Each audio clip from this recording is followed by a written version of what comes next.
বিসমিল্লাহির রহমানির রহিম। আসসালামু আলাইকুম। সূরা আরাফ। তার খবর দেওয়া পরিমাণ এসেছে যাবে তখন পূর্বে যারা এক কথা ভুলে গিয়েছিল তারা বলল, আমাদের প্রতিপালকের রসূলগণ তো প্রকৃত সত্য নিয়ে এসেছিল।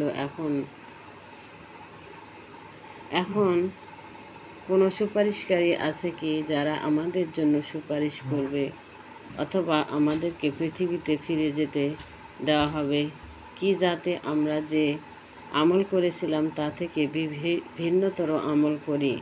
তারা নিজেদেরকে ক্ষতিগ্রস্ত করে ফেলেছে, আর তারা যে মিথ্যা রচনা করত তাও তাদের কাছ থেকে উধাও হয়ে গেছে। তোমাদের প্রতিপালক আল্লাহ, যিনি 6 দিনে আকাশমণ্ডলী ও পৃথিবী সৃষ্টি করেছেন, অতঃপর আরশে উন্মোচন করেছেন। দিনকে তিনি রাতের পর্দা দিয়ে ঢেকে দেন। তারা একে অন্যকে দ্রুত গতিতে অনুসরণ করে এবং সূর্য, চন্দ্র, তারকারাজি তারই আজ্ঞাবহ। জেনে রাখো, সৃষ্টি তার হুকুমে চলবে, আর তার বরকতময় আল্লাহ বিশ্বজগতের প্রতিপালক। তোমরা তোমাদের প্রতিপালকের বিনিময়ের সঙ্গে এবং গোপনে আহ্বান করো, তিনি সীমা লঙ্ঘনকারীকে পছন্দ করেন না। শান্তি বিশৃঙ্খলা স্থাপিত হওয়ার পর পৃথিবীতে বিপর্যয় সৃষ্টি করো না, আর তাকে ভয়, ভীতি ও আশা ভরসা নিয়ে ডাকতে থাকো। আল্লাহ দয়া তো সব সময় তাদের নিকটে আছে যারা সৎ কাজ করে। তিনি তার রহমতের পূর্বে সুসংবাদ শোষক হিসেবে বায়ু প্রেরণ করেন, অতঃপর যখন তা মেঘের ভারী বোঝা বহন করে তখন আমি তাকে মৃত্যু ভূখণ্ডের দিকে তাড়িয়ে নিয়ে যাই, যা থেকে আমি পানি বর্ষণ করি, অথবা তা থেকে আমি সর্বপ্রকার ফল উৎপন্ন করি।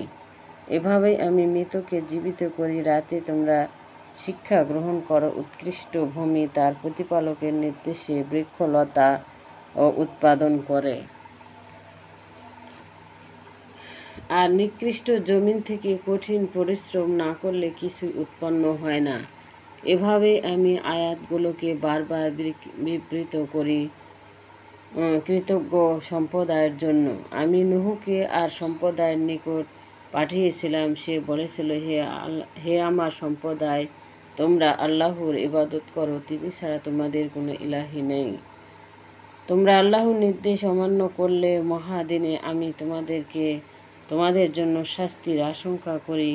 তার সম্প্রদায়ের প্রধানগণ বলেছিল, আমরা নিশ্চিন্তভাবে তোমাকে প্রকাশ্য গুমরাহিতে নিমজ্জিত দেখেছি। সে বলল, হে আমার সম্প্রদায়, আমাদের কোনো বিভ্রান্তি নেই, বরং আমি বিশ্বজগৎ প্রতিপালকের পক্ষ হতে প্রেরিত রসূল। আমি তোমাদের কাছে আমার প্রতিপালকের প্রাণী পৌঁছে দিচ্ছি আর তোমাকে নসিহত করছি, আর আমি আল্লাহর নিকট হতে